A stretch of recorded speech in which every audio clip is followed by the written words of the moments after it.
It was actually the night my mom died. It was unexpected. She had a massive stroke. My family and my sisters and their families got to the hospital just in time to be told Mom wasn't going to make it through the night. It was a big shock.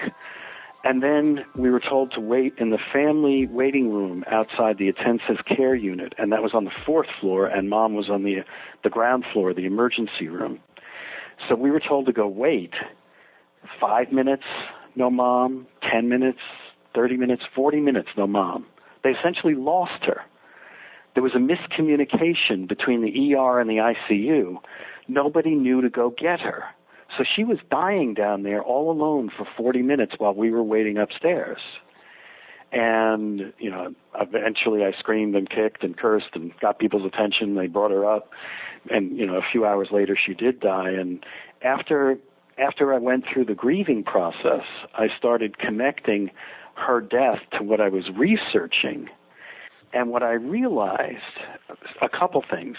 Nobody did anything intentionally. But that hospital stole 40 of the last minutes that I would ever have with my mom. And when I went one step further, I started realizing everything you and I and everybody that reads, great work, most everybody that connects with your book, what they do for a living is they use a portion of someone else's time every day.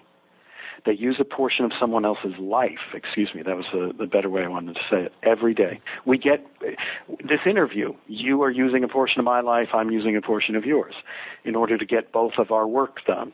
That's the way we all get work done. So we need to understand how precious life is. This is the great work.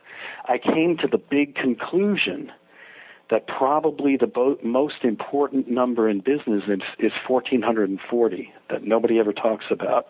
And that number is the minutes in the day. Right. And it's not about time management, be more efficient, be more effective, be able to get a file instead of off your desk in 5 minutes, get it off in 3. It's about life.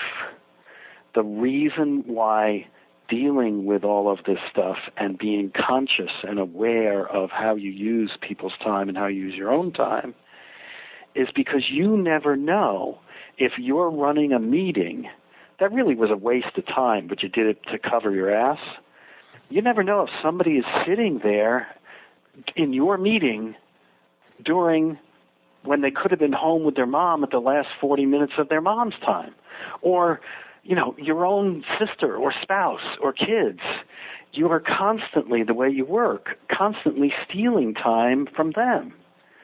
So it's more about being passionate about what truly matters and passionate about how we use time so that we have more time for what truly matters to us. And, in the subject of your book, great work, great life, everything, they're all intertwined. Hey, it's MBS here. My newsletter is The Works with MBS. Every week I take a key tool, insight, metaphor, and make it an essential distillation so that you can unlock your greatness. If that sounds interesting, sign up at mbs.works.